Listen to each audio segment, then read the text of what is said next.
Présence de notre Père. Ô cher Saint-Esprit, nous voulons nous taire maintenant, afin que tu nous parles. Nous voulons t'écouter maintenant, Seigneur. Tu sais ô combien nous sommes limités. Tu sais ô combien nous sommes faibles. C'est toi qui connais les besoins réels de chacun de nous. Alors j'ouvre ma bouche, remplis-la et parle à ton peuple. Transforme leur vie, bénis-les au nom de Jésus. Nous disons merci Seigneur Jésus-Christ. Amen.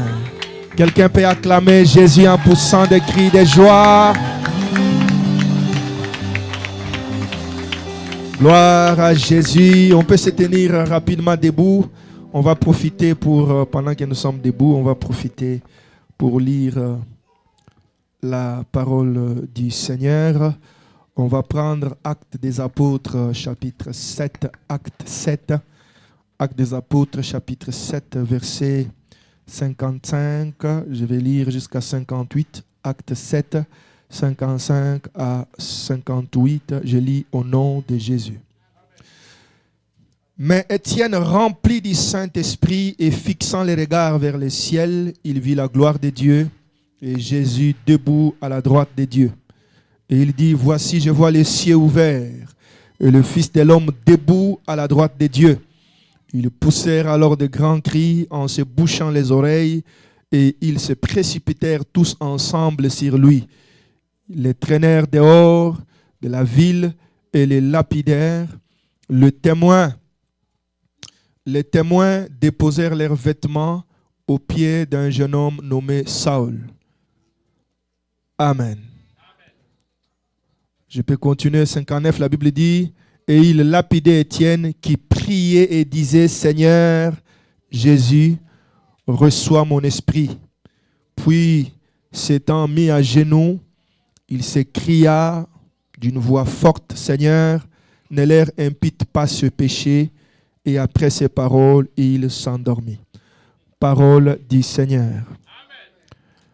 On va ajouter à cela un autre verset. On va ajouter à cela Matthieu chapitre 16, verset 22 à 23. Matthieu 16, 22 à 23, nous lisons au nom de Jésus-Christ. La Bible dit, Pierre l'ayant pris à part, s'est mis à le reprendre et dit, à Dieu ne plaise, Seigneur, cela ne t'arrivera pas. Mais Jésus, se détournant, dit à Pierre, arrière de moi, Satan, tu mets en scandale, car tes pensées ne sont pas celles de Dieu, mais celles des hommes. Amen. Prenons nos places. Je vais ajouter un autre verset. Je vais ajouter aussi Luc chapitre 10, chapitre 16 plutôt, versets 10 à 13. Luc 16, 10 à 13. Oh, gloire au Seigneur. Gloire à Jésus. Il est bon notre Dieu. Luc 16, 10 à 13, nous lisons au nom de Jésus-Christ.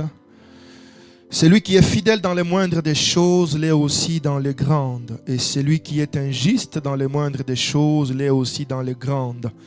Si donc vous n'avez pas été fidèle dans les richesses injustes, qui vous confiera le véritable? C'est une question.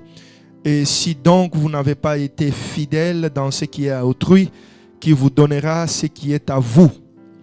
Amen. Parole du Seigneur. Je vous salue au nom de Jésus. Que la paix et la grâce de notre Seigneur soient avec vous. Bon dimanche à tout le monde. Les choses que nous sommes en train d'étudier, de voir par la grâce de Dieu depuis quelques dimanches sont des choses fondamentales. Sont des choses sur lesquelles notre foi doit être construite. La foi des chrétiens et chrétiennes doit être construite. Frère Danis, donnez-moi un peu de la basse, un peu dans ce micro. Notre foi doit être bâtie, construite sur des choses que nous sommes en train d'enseigner. C'est pourquoi vraiment je te prie de faire l'effort, si vous voulez, de me suivre avec une attention soutenue et que le Saint-Esprit te fasse comprendre ce que je ne peux pas te faire comprendre. Mais donne-moi ton attention parce que Dieu veut nous parler. Dimanche, le thème que j'aborde aujourd'hui, je continue dans la même lancée de ce que nous sommes en train d'enseigner. Quelques bénéfices que nous obtenons après être restés fidèles à Dieu malgré les souffrances. Je le répète, quelques bénéfices que nous obtenons après s'être restés, après avoir été fidèles à Dieu malgré la souffrance. C'est autour de ce thème, c'est dans la même dynamique des choses que nous sommes en train de parler sur la relation entre la fidélité à Dieu et la souffrance qui peuvent nous arriver ou des épreuves. Ce qu'on appelle des épreuves. Amen. Amen. J'aimerais encore rappeler la définition de la fidélité. Je l'avais donnée, mais je la rappelle encore. Nous avons vu que la fidélité est une qualité de quelqu'un qui est constant dans ses sentiments, dans ses affections, dans ses habitudes. La fidélité, c'est la qualité d'un être, de quelqu'un, d'un humain qui est constant, qui ne vacille pas, qui ne change pas au gré du vent, qui ne va pas à gauche, à droite parce qu'il y a un vent qui souffle à gauche ou à droite. Il est constant, il est fidèle malgré le vent qui souffle dans sa vie. La fidélité, en un mot, c'est la constance qu'un être humain doit développer. Et lorsque nous parlons de la fidélité vis-à-vis de Dieu, c'est-à-dire c'est la constance par rapport à nos habitudes, à nos rites et à nos pratiques qui nous rapprochent de Dieu. Quelqu'un est avec moi? Quelqu'un est en train de me suivre? Quand on parle de la fidélité à Dieu, on parle de la constance dans ses habitudes de prier, de jeûner, d'adorer, de chanter, de pousser des cris de joie, de servir Dieu. Cette constance-là, dans les habitudes qui nous rapprochent à Dieu, dans notre culture, dans nos rites et pratiques vis-à-vis de notre Dieu, cette constance-là, c'est ce que l'on appelle la fidélité. Contrairement à l'infidélité ou à un homme infidèle, c'est celui qui est inconstant dans ses habitudes, dans ses engagements, dans ses sentiments vis-à-vis de Dieu. Et l'exemple que j'avais donné de la fidélité, c'est l'exemple du mariage. Parce que le cadre du mariage, c'est vraiment le cadre où Dieu nous enseigne et nous parle de la fidélité. J'avais comparé la fidélité avec la foi en disant que c'est deux choses différentes. La foi, c'est la confiance, c'est l'assurance qu'on a sur les promesses que quelqu'un t'a faites. Tandis que la fidélité, c'est la constance qu'on a vis-à-vis d'une personne, n'est-ce pas? Peu importe l'accomplissement ou non de ses promesses. Quelqu'un est avec moi? Quelqu'un est avec moi? Quelqu'un me dit gloire à Jésus. Gloire à Jésus. La fidélité dans le cadre du mariage, nous l'avions vu, c'est par exemple lorsqu'un couple est ensemble. Il y a les vents qui soufflent. Il y a des problèmes qui arrivent. Il y a des situations difficiles qui s'abattent contre ces couples-là. Mais vous ne verrez pas un couple fidèle dire, bon, parce qu'il y a des vents et des tempêtes qui soufflent, alors on pense qu'on doit se séparer. Je dois t'abandonner parce que ces derniers temps, tu n'as plus le travail. Ça, il n'y a que les couples d'aujourd'hui. Qui me donne un bon amen? Il n'y a que les couples d'aujourd'hui. Ah, parce que ça ne va plus. L'homme ne ramène plus les pains sur la table. La femme ne fait plus ce que... Il y a même des couples d'aujourd'hui où la tension change à la maison parce que la femme ne contribue pas, ne donne pas 50%. Ça, c'est un couple maudit. Donnez-moi un bon amen. Donnez-moi un bon amen. Arrêtez de devenir plus intelligent que Dieu. Restez dans les limites de Dieu. Restez dans les limites de Dieu. Oui, la femme doit travailler. Oui, elle peut travailler. Oui, elle peut faire tout ce dont elle a besoin. Oui, mais elle n'est pas obligée de mettre 50-50 avec toi. L'homme prend tes responsabilités. Alléluia. Ici, dans cette église, si tu es une fille dans cette église, tu peux te lever un matin, tu dis, je ne travaille plus. Donne-moi un bon amen. Et puis tu dis au monsieur, prends tes charges. Prends tes responsabilités. C'est fini. Je ne mettrai plus les 50%. Vous avez l'autorisation de ne pas mettre les 50%. Donne-moi un bon amen. Le Dieu qui t'a donné cette femme-là a les moyens de te donner tout ce dont tu as besoin pour assurer la survie de ta famille. Arrêtez d'enseigner Dieu, de devenir plus intelligent que Dieu. Alléluia. Parce que ce que nos mamans font à la maison, c'est déjà extraordinaire. C'est déjà c'est beaucoup. Quelqu'un est avec moi? Quelqu'un qui a 5-6 enfants, qui les gère, 3-4 enfants, matin, midi, soir, qui s'en occupe, et puis tu penses qu'il ne travaille pas. C'est quand il va sortir, il va aller travailler, que là, ça va être compté comme un travail. Qui vous a dit ça? Il y a un débat, moi je suis un scientifique, il y a un débat dans le monde scientifique où les gens se disent finalement, même dans certains pays, ne doit-on pas considérer le travail que les mamans font à la maison comme un travail et leur donner du salaire? Parce qu'aujourd'hui, vous criez pénurie de main-d'œuvre, pénurie de main-d'œuvre. Oh, les immigrants font ceci, oh, ils font cela. Oui, c'est bien, mais pourquoi vous n'allez pas jusqu'au bout? Allez jusqu'au bout. Réduisez l'immigration à zéro. Qui est avec moi? Et on verra là où on va aller. Réduisez l'immigration à zéro. C'est beaucoup plus simple que ça. Au lieu d'amener des politiques tout le temps, oh, les immigrants ont fait ceci, oh, ils ont fait cela, oh, ainsi de suite. Réduisez l'immigration à zéro. Pourquoi vous ne parlez pas de vrais problèmes? De vrais problèmes, c'est la baisse de la fécondité. Alléluia. La crise de maternité, c'est là où il y a les problèmes. Parce que Dieu, dans sa science, il savait que l'homme et la femme, ils ne peuvent pas tous faire la même chose. C'est compliqué. Il faut qu'il y ait quelqu'un qui assure le foyer et l'autre qui part chercher. Ça, c'est la science de Dieu.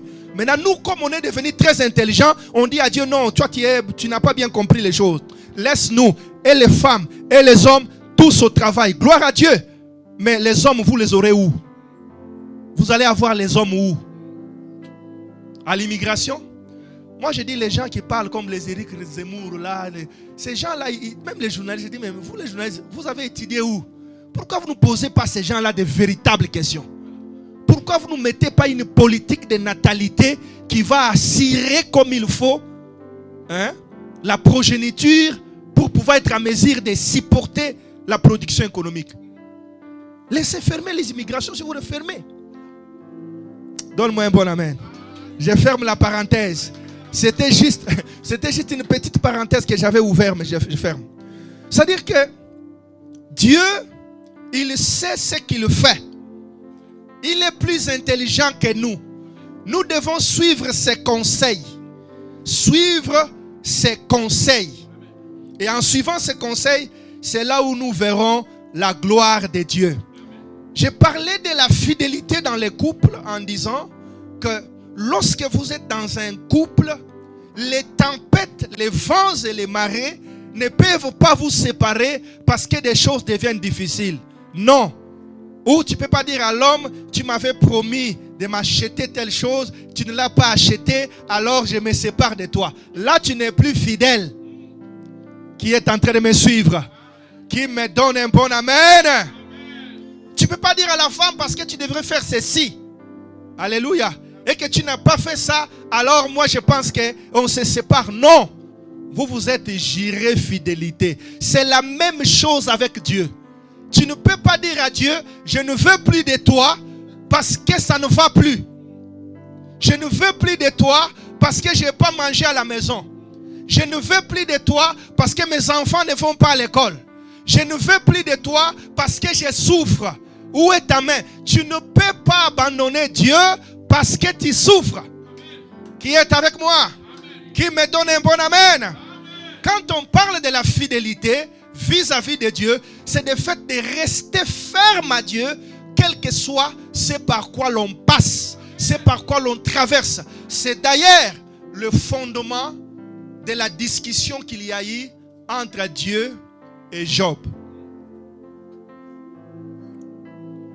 Quand Dieu débat avec Job, plutôt avec Satan, suivez-moi là très bien.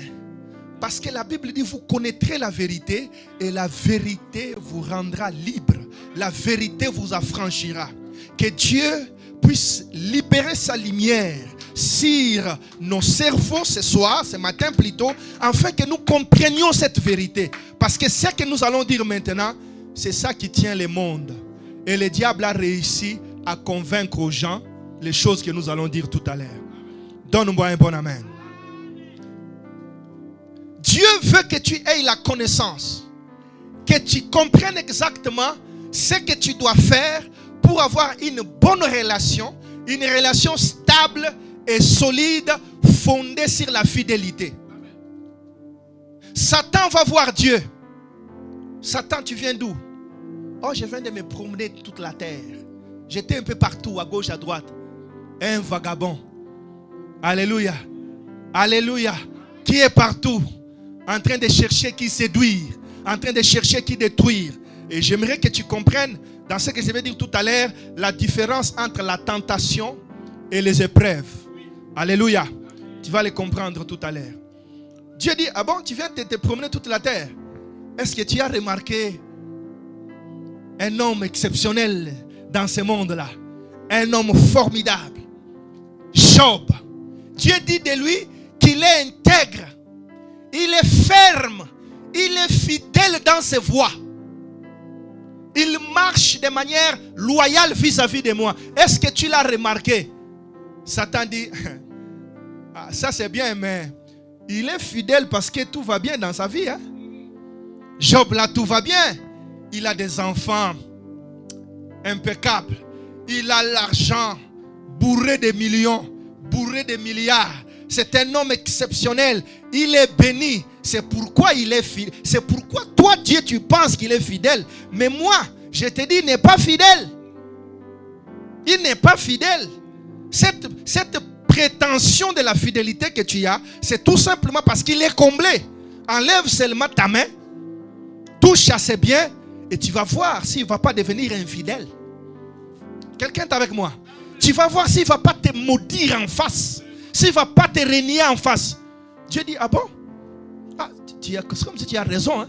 Donc, Job est fidèle vis-à-vis de moi parce que tout va bien. Ok? Mais ce n'est pas ça la fidélité. Quelqu'un est en train de me suivre? Alléluia. Même Dieu se rend compte que ce n'est pas ça la fidélité. Parce que prétendre être fidèle à Dieu, parce que tout va bien, ce n'est pas ça la fidélité. La fidélité n'est attestée que lorsque tout va mal et tu restes ferme. Qui est en train de me suivre? Qui me donne un bon amen? La fidélité ne peut être établie que lorsque tout va mal, le vent souffle à gauche, le vent souffle à droite. Dans votre couple, ça ne va pas. Tu dis à l'homme, je t'ai aimé. Tu dis à la femme, je t'ai aimé. Même si tu vieillis, je te suis fidèle. Je ne changerai pas de femme parce que tu as vieilli. Je ne changerai pas parce que tu as vieilli. Même si tu as perdu tes formes, je te reste fidèle. Oh, donne-moi un bon amen. Donne-moi un bon amen. Alléluia. C'est cela la fidélité. Où tu dis à l'homme, même si tu ne ramènes rien, mais je crois que nous allons vivre. Dieu nous fera grâce. Tu ne changes pas tes sentiments vis-à-vis de l'homme parce que ça ne va pas. C'est ça la fidélité. Et Dieu s'est rendu compte, il a dit oui, Satan a raison parce que Job m'est fidèle. Peut-être parce que je lui ai tout donné, que tout va bien. Mais moi, Dieu, dans ma divinité, je sais que ce n'est pas ça. Job est réellement fidèle. Si tu ne crois pas Satan, va. Touche à ses biens. Ne touche pas à sa vie. mais je te promets qu'il me restera fidèle. Satan va aller. Dès que Dieu va dire va, Satan va sortir avec une vitesse d'éclair. Et quand il va arriver chez Job, il commence ses œuvres comme il sait les faire. Il n'y a que les chrétiens qui jouent. Quand ils sont devant le diable, ils jouent. Ils blaguent. Mais lui, le diable, quand il a l'opportunité de te toucher, il ne blague pas. Il frappe pour te laisser à terre. Il a frappé dans la vie de Job. En un instant, Job perdait ses choses. Il perdait ses enfants. Il perdait ses moutons. Il perdait ses brebis. Il perdait tout ce qu'il avait. Et Job, malgré toutes ces choses, la Bible dit, il ne pécha point. Il resta fidèle à Dieu malgré les épreuves. Je suis venu te dire ceci. Il y a des avantages extraordinaires de rester fidèle à Dieu malgré les épreuves. Être chrétien, c'est rester fidèle à Dieu malgré les épreuves. Il n'y a pas la vie chrétienne sans les épreuves. Ce que nous appelons les épreuves de la part de Dieu, c'est ce que Dieu, ou dans d'autres termes, si c'est dans le camp du diable, qu'on appelle tentation. Pourquoi le diable nous tente? Le diable nous tente pour tester notre fidélité. Pourquoi le diable nous tente? Le diable nous tente pour nous ramener en Égypte, pour nous enlever dans la présence de Dieu, pour nous écarter de Dieu. Mais pourquoi Dieu permet que le diable nous tente? Dieu permet que le diable nous tente pour nous éprouver. Est-ce qu'on est ensemble? Une tentation peut être à la fois une tentation et à la fois une épreuve. Qui m'a compris? Alléluia. Je vais parler ici calmement. Une tentation, on parle d'une tentation lorsque c'est le diable qui l'exerce. Parce que Dieu ne peut pas tenter. Dieu ne tente pas. Est-ce qu'on est ensemble? Mais Dieu peut permettre qu'une tentation vienne de la part du diable, que ça te tente. Et en même temps, quand Dieu permet, il t'éprouve. Est-ce qu'on est ensemble? Il regarde tes capacités à résister vis-à-vis de la tentation. Quelle est ton endurance? Alléluia. Quelles sont tes forces vis-à-vis d'une tentation? Et lorsque c'est du côté de Dieu, on appelle ça épreuve. Ce que Job avait vécu, c'était à la fois une épreuve, à la fois une tentation. Parce que c'est le diable qui avait exercé sa main contre la vie de Job, contre la famille de Job et contre tout ce que Job possédait. Mais Dieu avait permis, pourquoi? Parce qu'il était en train d'éprouver Job. De voir si Job lui resterait fidèle malgré ces épreuves-là. Qui est en train de me suivre? C'est-à-dire que quand le diable vient te tenter, le but du diable, c'est de te décourager. Alléluia. De t'écarter loin de Dieu. De t'empêcher de continuer à progresser avec Dieu. De te ramener en arrière. C'est ça l'objectif du diable. Mais quand Dieu permet, Dieu le permet parce qu'il veut voir quelle est ton endurance dans la foi. Quel est le degré de ta fidélité? Comme nous l'avions vu avec vous, où Dieu dit à Israël que j'ai permis que tu passes par le désert pour voir l'état de ton cœur, voir si exactement tu garderais mes paroles ou non, si tu les mettrais en pratique ou non. Qui est avec moi? Alléluia.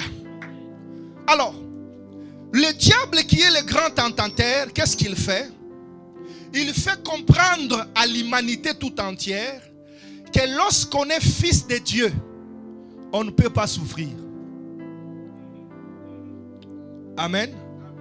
Lorsqu'on prie, lorsqu'on va à l'église, lorsqu'on chante, lorsqu'on transpire, on a transpiré pour Dieu, on a crié à un grand Dieu, on a crié à un grand sauveur, tout doit bien aller. Ça ne peut pas aller mal.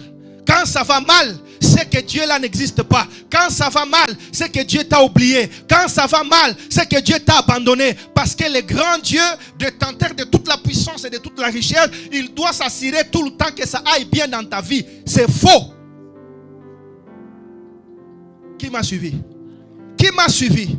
C'est faux de croire que parce que tu as crié en Dieu, tout doit bien aller.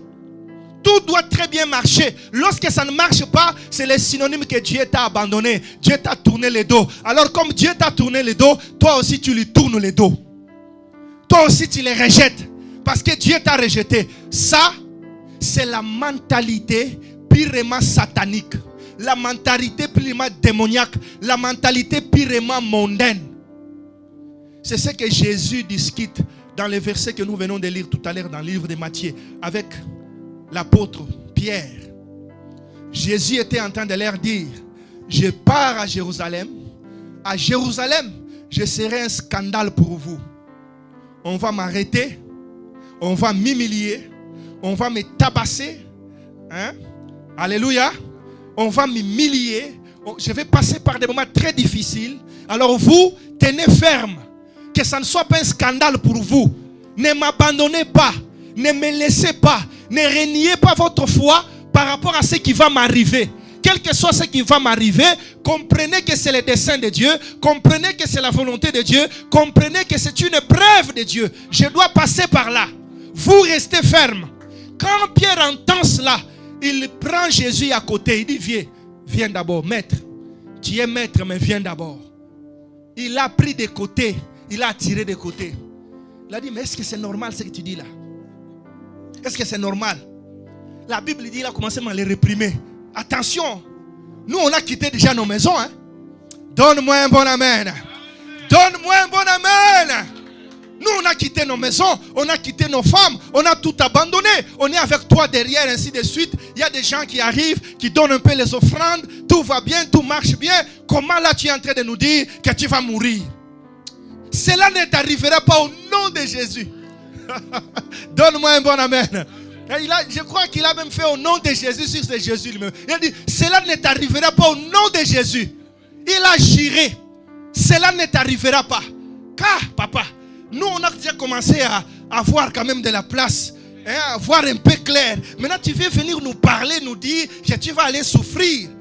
Quelle mauvaise idée. Quelle idée diabolique. Ça vient de l'enfer. Seigneur, ne dis plus des choses comme ça. Alléluia. Amen. Alléluia. Quand Jésus entend, il réprime Pierre, il dit: arrière de moi Satan. Arrière de moi Satan. Car tes pensées, ce que tu dis là, ça ne vient pas de toi, mais ce sont les pensées des hommes. Qui m'a compris? Ça veut dire que Satan est propriétaire d'un certain nombre de pensées. Et ces pensées-là, il l'a répandues sur toute la terre. Regardez à l'époque de Job. Je vous rappelle pour ceux qui lisent la parole que Job fait partie parmi les patriarches des gens qui ont commencé la relation avec Dieu très tôt. Ce n'est pas dit dans la Bible, mais selon nos recherches, Job a vécu soit dans la même période ou avant même Abraham. Est-ce qu'on est ensemble? C'est quelqu'un qui a marché très tôt avec Dieu. Alors, regardez qu'à l'époque de Job déjà, Satan, quand il se présente devant Dieu, Dieu dit à Job, à Satan: est-ce que tu as remarqué mon serviteur Job? Il est un homme fidèle sur la terre. Quand Dieu regarde Job, il voit la fidélité de Job. Il voit l'intégrité de Job. Qui est avec moi? Il voit la loyauté de Job. Mais quand Satan regarde Job, il voit ses richesses. Qui est arrivé là où je suis? Qui est là où je suis? Deux regards. Un regard de Dieu. Quand Dieu regarde Job, il voit l'intégrité, il voit la fidélité, il voit la fermeté dans sa relation avec lui. Mais quand Satan regarde Job, il voit brebis, il voit mouton, il voit femme, il voit enfant, il voit de belles maisons.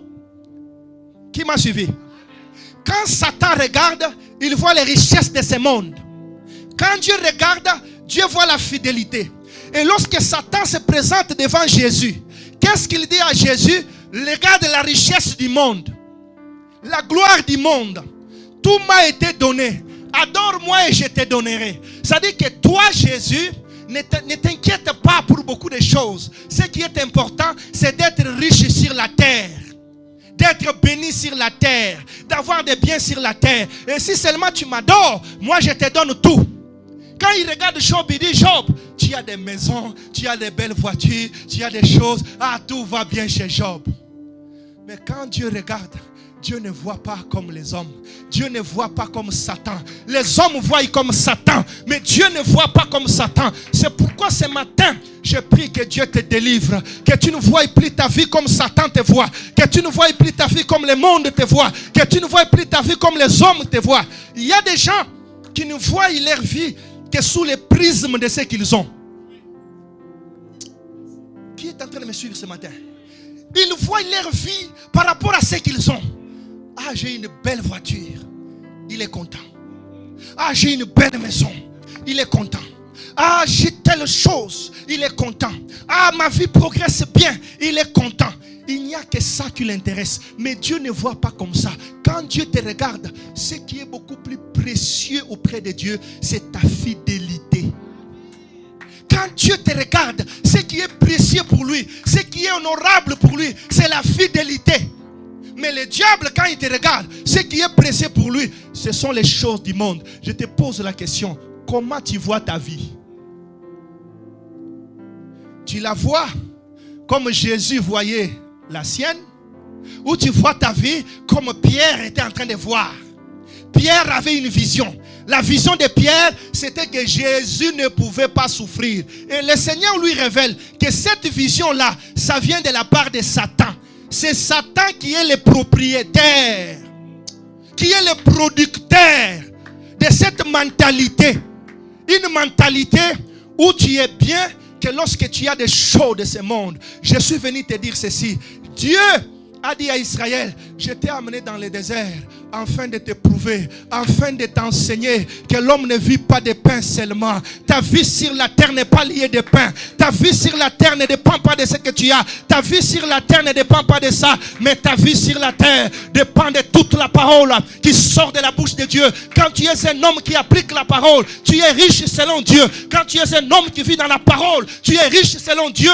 Quand tu es un homme qui pratique la parole, tu es grand selon Dieu. Je suis venu te dire ceci ce matin. Il y a des gens que Dieu respecte. Et il y a des gens pour qui Dieu n'a aucun respect. Qui est en train de me suivre? Qui me donne un bon amen? Il y a des gens que Dieu respecte. Quand Dieu te voit, il a du respect. Lui-même il s'est dit, je ne peux pas faire ça tant qu'Abraham est là. Quelqu'un m'a suivi? Je ne peux pas agir tant qu'Abraham est là. Il faut que je voie Abraham. Il faut qu'on discute. Il faut qu'on échange. Pourquoi? À cause de la fidélité d'Abraham. Je vous ai dit qu'Abraham est resté 25 ans sans enfant. Mais il se mettait à genoux. Il priait Dieu. Il adorait Dieu. Je n'ai pas des enfants, mais tu es Dieu. Je n'ai pas l'argent, mais tu es Dieu. Je n'ai pas de l'or, mais tu es Dieu. Je n'ai pas la richesse, mais tu es Dieu. Je n'ai pas ceci, cela, mais tu es Dieu. Je suis venu te dire ce matin, un homme fidèle attire du respect. Dieu respecte un homme fidèle. Dieu n'a pas de respect vis-à-vis de ceux qui sont vacillants. Ça va mal. Ça va mal. Ah Dieu, laisse-moi tranquille. Ça va bien. Alléluia, alléluia, alléluia, Jésus. Oui, ça va mal. Ah, les choses de Dieu là. Ça c'est là. Sache que ta mentalité doit être renouvelée. Oh, je prie que pendant que je parle, que l'Esprit touche tes pensées, que l'Esprit change tes mentalités, que tu comprennes qu'un homme fidèle est plus riche selon Dieu. Qu'un homme fidèle mérite dignité, mérite honneur, mérite reconnaissance, mérite les honneurs. Dieu se frappait la poitrine sur Job. Il ne se frappait pas la poitrine à cause des paires de bœufs que Job avait, à cause des maisons, des enfants que Job avait. Ce n'était pas ça la joie de Dieu. La joie de Dieu dans la vie de Job, c'était sa fidélité. Quand Dieu te regarde, est-ce qu'il se réjouit de toi? Quand Dieu te regarde, quand il jette le regard sur toi, est-ce que Dieu se réjouit de toi? Quand Dieu sonde ton cœur, est-ce que Dieu se réjouit de toi? Toi-même, tu ne te réjouis même pas parce que tu es fidèle à Dieu. Bien-aimé, la spiritualité n'a rien à voir avec les richesses de ce monde. La terre passera, L'argent passera, les maisons passeront, les voitures passeront. Celui qui reste fidèle avec Dieu vivra éternellement. Il connaîtra la vie éternelle. Celui qui est fidèle dans les biens injustes, il aura des biens éternels. Celui qui est fidèle dans les petites choses, Dieu l'amènera dans les grandes choses. Quelle est ta fidélité? Est-ce que tu es fidèle à Dieu? Respectez un homme fidèle.